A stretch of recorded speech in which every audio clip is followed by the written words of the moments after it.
उम्र कम है कि बेशक मेरी उम्र कम है, ना ही मेरी कोई पहचान है कि बेशक उम्र मेरी कम है, ना ही मेरी पहचान है, लेकिन मैं उम्र से नहीं बल्कि बिरसा के विचारों पर चलता हूँ। अंतिम दादा आपका बहुत बहुत स्वागत और आप अंतिम दादा को सुनेंगे। अंतिम भैया संघर्ष करो, हम तुम्हारे साथ हैं। अंतिम भैया संघर्ष करो, हम तुम्हारे साथ हैं। अंतिम भैया संघर्ष करो। हम तुम्हारे साथ हैं। जोश है, जुनून है, कौन है? जोश है, जुनून है, आदिवासी कौन है? अंतिम दादा संघर्ष करो। हम तुम्हारे साथ हैं। बहुत बहुत धन्यवाद। अंतिम मुजल्दा प्रदेश अध्यक्ष मस्त। हेलो, जोहार, जिंदाबाद, जय सेवा साथियों, सेवा सेवा। मेरे क्रांतिकारी को मेरा नमन एवं मंचासीन एवं सामने मेरी माता और बहनें एवं बुद्धिजीवी को मेरा सेवा जोहार साथियों। साथियों, दिन भर से कार्यक्रम चल रहा होगा और लग रहा होगा कि कब आएंगे हमारे अतिथि, पर हमको भी आपका प्रेम जो हरदा खींचकर बार बार लाता है और हम भी आपके लिए लंबी दूर से आए हैं, पर ऐसी स्थिति है कि वहां पर हमको बहुत ट्रैफिक मिला था। और मैं आपको कहना चाहता हूं कि आपके जितने भी मुद्दे हैं और जितने भी वक्ता ने कहा, उस वक्ता को मैं कहना चाहता हूं कि हम तीसरे विकल्प में मध्य प्रदेश में दोनों भाई को सिस्टम में भेजकर जाएंगे और आखिरी कतरे तक लड़ते रहेंगे साथियों। और मैं कहता नहीं और जयेश भी कहता नहीं करके जाता है, और मैं कह रहा हूं इस मंच से कि आपको विधानसभा में जितने भी 2018 से पहले और 18 में जितने भी हमने विधायक को भेजा है, उनको कहना चाहता हूं कि आप मध्य प्रदेश और देश में 9 अगस्त विश्व आदिवासी दिवस की जो छुट्टी घोषित नहीं करवा पाए, तो हमको शर्म आती है इस सिस्टम से कि हम आने वाले समय में 2023 में कि पढ़े लिखे युवाओं को विधानसभा और लोकसभा में भेजेंगे और आपके विश्व आदिवासी दिवस की छुट्टी घोषित करवाएंगे प्रदेश और देश में। एक नारे के साथ क्योंकि और भी जो वक्ता होंगे उनको भी कम से कम समय देना चाहिए साथियों। लड़ेंगे, लड़ेंगे, कुछ तो करो जवानी में साथियों। ये कुछ तो करो जवानी में, आग लगा तो पानी में। तो मैं आप सब लोगों से कहना चाहता हूँ 2023 में आग लगाना है, वो आग को बुझने मत देना, जब तक नहीं बुझने देना जो हमारे दोनों भाई सिस्टम में नहीं चले जाए, क्योंकि इनके सपने हैं और पूरी कमेटी का सपना है कि विधानसभा में भाई लोगों को भेजना है, तो इन दोनों भाई को ताकत के साथ भेजना है।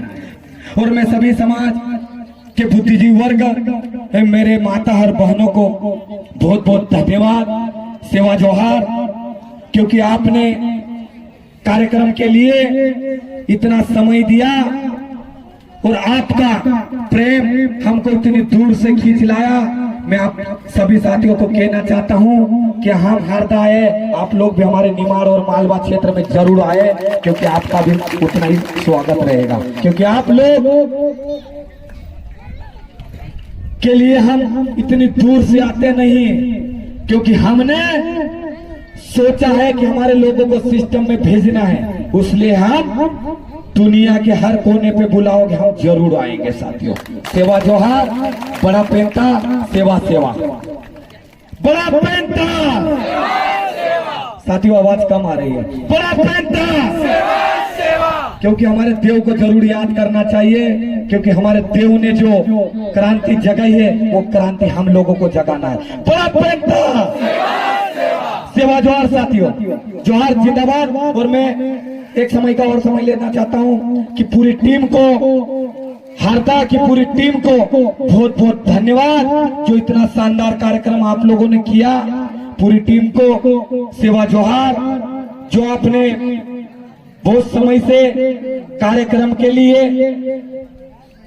कई समय से आप लोगों ने कार्यक्रम को सफल बनाने के लिए कौन कौन से प्रयास के लिए उतरना पड़ा होगा कि मैं मान सकता हूं कि आप पूरी टीम को और सामने मेरे माता और बहनों और भाइयों को बहुत बहुत धन्यवाद। जो एक ताली बजा दे कि पूरी टीम ने इतना बहुत शानदार कार्यक्रम किया, और आपके लिए भी जरूर ताली बजा दे। बहुत बहुत धन्यवाद साथियों, सेवा जवान, बहुत बहुत धन्यवाद प्रदेश अध्यक्ष महोदय। और ये क्रांति आप सब लोगों को पता होगा कि क्रांति कहती नहीं है, करके दिखाती है। तो मैं आप सब लोगों से उम्मीद करता हूं कि हमने हरदा और टिमरनी से दोनों प्रत्याशी को जेएस की टीम ने घोषित करा है, उनको दिल से तन मन और धन से आप लोग भी सहयोग करना। और मैं भी और इस मंच से कहना चाहता हूं कि दोनों प्रत्याशी को 10-10 लाख रुपए डोनेट करूंगा साथियों, चिंता करने की जरूरत नहीं। और आपके क्षेत्र में दोनों प्रत्याशी के लिए सभा करने जरूर आऊंगा खुशी से साथियों, और डरने की जरूरत नहीं। हम दोनों प्रत्याशी को विधानसभा में कंधे से कंधे मिलकर भेजेंगे। और एसटी और ओबीसी एवं आखिरी पंक्ति में जो समाज खड़ा है, उस समाज की लड़ाई और मुद्दे की लड़ाई विधानसभा में दोनों प्रत्याशी नहीं, सिस्टम और प्रदेश के जितने भी प्रत्याशी जाएंगे जो देश के प्रति उन सभी आखिरी पंक्ति में जितने भी मुद्दे हैं, संवैधानिक अधिकार है, उनकी लड़ाई लड़ने के लिए ये तन मरो धन से खड़े रहेंगे। और इस आप लोग सब जान रहे हो कि जल जंगल और जमीन को मध्य प्रदेश की सरकार और केंद्र की सरकार, दोनों सरकार ने मिलकर आदिवासी समाज एवं आखिरी पंक्ति में जो समाज खड़ा है उसको खत्म करने के लिए प्रयास कर रहे हैं, पर हम उनकी प्रयास को पूरा होने नहीं देंगे। और आपके जो सपने और जेएस टीम के जो सपने संघर्ष की दुनिया में, और ये संघर्ष कर रहे हैं इन सभी भाई और हरदा देवास एवं प्रदेश के कोने कोने से जो टीम पहुंची है कार्यक्रम स्थल पर, उनको मैं आश्वासन नहीं, मैं दिल से कहना चाहता हूं कि आपको जहां पर भी जरूरत हो आप जरूर याद करना, और याद करना कभी आपके काम हो तो हम आपके लिए तन मन और धन से तो रहेंगे, पर आखिरी कतरा खून का जो कतरा है वो कतरा बहा देंगे, पर हम आपके जो सपने और साकार के लिए आखिरी कतरे तक दम नहीं लेंगे साथियों।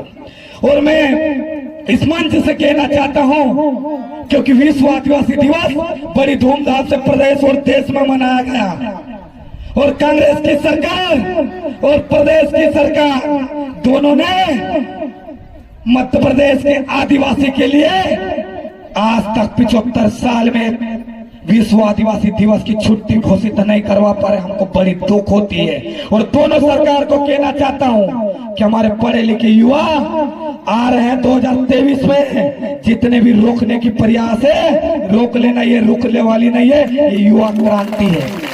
और मैं आप सब लोगों से उम्मीद करता हूं कि दोनों प्रत्याशी हैं हरदा जिले के, आप तन और धन से जरूर इनकी मदद करना, और आप इनको सिस्टम में भेज दिए तो आपको आंदोलन करने की जरूरत नहीं, आंदोलन ये करेंगे आपके लिए कि हम हमारी लड़ाई ये लड़ेंगे, क्योंकि हमको सिस्टम से लड़ना है, जल जंगल जमीन के लिए लड़ना है, शिक्षा स्वास्थ्य कुपोषण और बेरोजगारी एम्प्लॉयमेंट के मुद्दों को लेकर विधानसभा में लड़ना है। हमारे संवैधानिक अधिकार 5वीं एवं 6ठी अनुसूची, पेशा कानून, वन अधिकार कानून एवं संविधान में जो अधिकार दिए आदिवासी समाज एवं आखिरी पंक्ति में जो समाज खड़ा है एसटी ओबीसी, उनके अधिकार को लिए कंधे से कंधे मिलकर जैसे हमेशा उनकी ताकत के साथ उभर कर काम करेगा साथियों। और आपका संघर्ष को मैं सलाम करता हूं कि इतने अंदर गांव में आपने इतना बड़ा कार्यक्रम किया, और साप्ताहिक जो कार्यक्रम होते हैं कम से कम एक सप्ताह का होते, पर अपने तो मंथ भर चल्लू रखा साथियों। और एक मंथ में इतनी ताकत उभर कर आई है कि युवा क्रांति आपका सलाम करती है, जय क्रांति सलाम करती है, क्योंकि आप लोगों ने जो उम्मीद को जगाया है, आप लोगों ने जो संघर्ष किया है, उस संघर्ष को जय सलाम करता है साथियों। क्योंकि वास्तविक में जिन लोगों ने संघर्ष किया उन लोगों ने आज इतिहास रचा है, और आप लोगों ने जो संघर्ष किया वो इतिहास आने वाले समय में रचने वाले हो, क्योंकि 2023 में हम सिस्टम को हिलाने वाले हैं। मैं आप सब लोगों से उम्मीद करता हूं कि आप लोग जो उम्मीद पर उतरोगे कि हम लोगों को सिस्टम में हमारे साथियों को भेजना पड़ेगा, और जब तक हम नहीं भेजेंगे तब तक हमको आंदोलन करना रहता है, और धरना ज्ञापन रैली करना पड़ता शासन और प्रशासन के खिलाफ। और अभी कुछ समय से यहाँ पर हमारे डैम जो बन रहा है 25 से 30 गांव जो उनको स्थापन करने की प्लानिंग चल रही है प्रदेश सरकार की, 1800 करोड़ का डैम बन रहा है। मैं उस सरकार को कहना चाहता हूं, मुख्यमंत्री महोदय, आप विस्थापन के नाम पर आदिवासी को खत्म मत करो। ये आदिवासी 2023 में आपको उखाड़ कर फेंक देगा, उसकी ताकत को समझो। और आपने जो 1800 करोड़ का डैम स्वीकृत किया, मैं आपको कहना चाहता हूं, और प्रशासन भी कोई हमारी सुन रहे मीडिया माध्यम से मैं कहना चाहता हूं कि उस डैम को 15 दिन के अंदर निरस्त करें, नहीं तो आने वाले समय में हम 15 दिन के बाद बड़ा आंदोलन उस डैम के खिलाफ करने वाले हैं। और सरकार को मैं चुनौती देता हूं। और 1800 करोड़ आप उस डैम के लिए लगा रहे हैं, तो हमारे आज गांवों में आने के लिए पानी की व्यवस्था, बिजली की व्यवस्था और रोड की व्यवस्था सुधार, तो आपको शर्म आना चाहिए। आज तक विकास के नाम पर आदिवासी समाज एवं आखिरी पंक्ति में जो समाज खड़ा है, उस समाज को स्थापन के नाम पर खत्म कर रहे हो। आप लोगों को शर्म आना चाहिए कि आपने उस डैम में प्रदेश की सरकार कहती है हम विकास कर रहे हैं, आप विकास कर रहे हो तो आदिवासी समाज को विनाश मत करो, विकास करो तो कुछ करके दिखाओ। जो आज हरदा में हमको घुसने से पहले जो सड़कें मिली है, आज तक वो सड़कें खत्म हो गई है, पुल तक नहीं है, ये ऐसी अवस्था है। मैं प्रदेश की सरकार और प्रशासन को कहना चाहता हूं कि प्रशासन, आपने बड़ी बड़ी स्वीकृति तो दी है हजारों करोड़ों की, पर आदिवासी समाज आज गांव में बसा है, उसका विकास कर दो, तो आने वाले समय में आपका नुकसान भाई नहीं होगा। नहीं तो नुकसान तो 2023 में आपको जड़ से उखाड़ कर हम फेंकने की ताकत रखते हैं। और ये युवा क्रांति कहती नहीं है, करके दिखाएगी। और मैं आप सब लोगों को उम्मीद से जगाना चाहता हूं कि आपके जितने भी पढ़ने लिखने वाले लोग और मेरे किसान भाई और मेरी माता और बहनों को कहना चाहता हूं कि आपके अधिकार के लिए हमारे भाई लोगों को सिस्टम में भेजने के लिए आप लोग हमेशा मदद करना। कि आपकी जो सपने हैं, आपको धरना और ज्ञापन और रैली में जो शामिल होना पड़ता है, ये हमारे विधायक बनने के बाद में ये सिस्टम के खिलाफ लड़ने के लिए तैयार रहेंगे। क्योंकि हम लोगों को शासन प्रशासन रोक लेती है। और शासन और प्रशासन को भी कहना चाहता हूं कि आप लोगों ने हारता हो कि देवास हो, बैतूल हो कि छिंदवाड़ा हो, आप लोगों ने हमेशा हमको रोकने का प्रयास किया है। हम तो वो आदिवासी शेर है जो जंगल से निकले हैं। बड़े बड़े तूफान भी उठ जाते हैं, पर तूफान हम 2023 में इतने शेर आने वाले हैं कि तूफान उठाएंगे नहीं। इस सरकार को गिराकर और सरकार में हमारे लोगों को भेजकर हम हमारे मुद्दों पर लड़ने के लिए तैयार हैं। और मैं प्रेस मीडिया एवं प्रशासन के कुछ लोग आए होंगे, मैं उनसे भी निवेदन करना चाहता हूं कि आदिवासी समाज एवं आखिरी पंक्ति में जो समाज खड़ा है, उनकी आवाज को देश का चौथा स्तंभ माना जाता है प्रेस मीडिया को। आप उनके मुद्दों को अच्छे वक्ता में, अच्छी एडिटिंग में, अच्छा शब्दों में उनको मदद करें।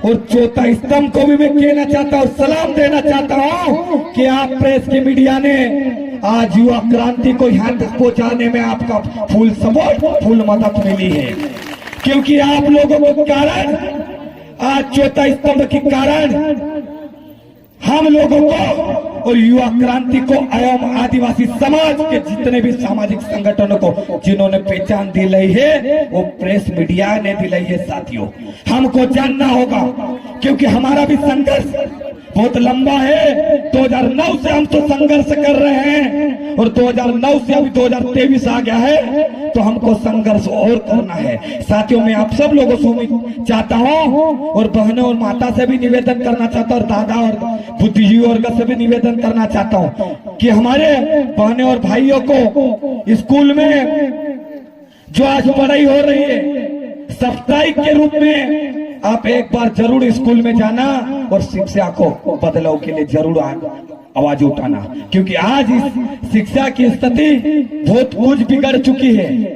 स्वास्थ्य की स्थिति बहुत ज्यादा बिगड़ चुकी है, फिर भी हमारे लोग आज पढ़ाने में असमस्या हो सकती है, आने जाने में अवस्था बिगड़ सकती है, पर हमारे लोग आज भी शिक्षा से पिछड़ा हुआ है। क्योंकि मेरे भाई कह रहे थे कि आज तक स्वस्थ एवं स्कूलों में आज तक स्कूलें नहीं है और स्कूल तक जाने के लिए रास्ता नहीं है, उसके लिए हमारे भाई बहन स्कूल में नहीं पहुंच पा रहे हैं। क्योंकि हमको इस सिस्टम के खिलाफ लड़ना है तो सिस्टम में जाना पड़ेगा।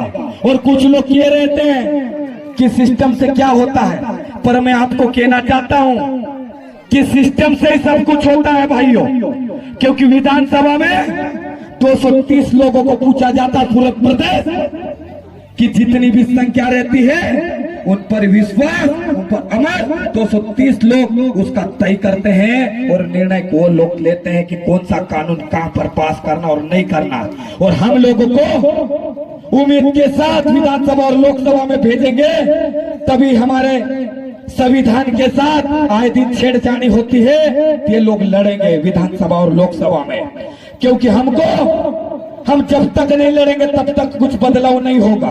और बदलाव के लिए हम सब लोगों को संगठन एवं जाति में नहीं बंटना है, हमको सब लोगों को मिलकर हमारी लड़ाई लड़ना है। संविधान में जितने भी सामाजिक अधिकार दिए हैं सभी समाज को दिए हैं, पर कुछ लोग संविधान का विरोध करते हैं। और संविधान को बचाना है तो हमको सब लोगों को संगठित होकर एक मंच पर आकर हमारे संविधान के लिए हमको लड़ना चाहिए।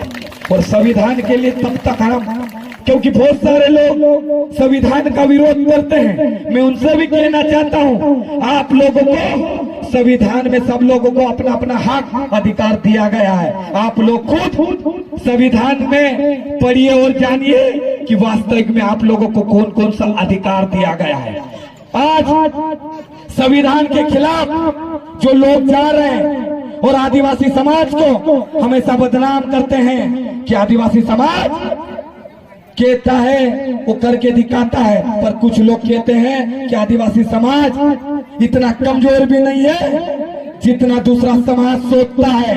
ये आदिवासी वो समाज है जो जल जंगल और जमीन के लिए 1 इंच के लिए जब हमारे बिरसा मुंडा, टंट्या मामा और बाबा साहब ने जो लड़ाई लड़ी थी, वो जल और जंगल और जमीन के लिए लड़ाई लड़ी थी। और बाबा साहब ने कहा था हमारी लड़ाई कलम से लड़िए, और कलम से नहीं लड़ सकते तो हमारे टंट्या मामा और बिरसा मुंडा है, उनकी लड़ाई लड़ने के लिए हमको भी उनके जैसा बनना पड़ेगा। और मैं इस प्रशासन और शासन को भी कहना चाहता हूँ कि आप लोग हमारे लोगों को आदिवासी समाज एवं आखिरी पंक्ति के समाज में जो खड़े हैं उनको हमेशा डराते हैं, उनको डराने की प्रयास ना करें।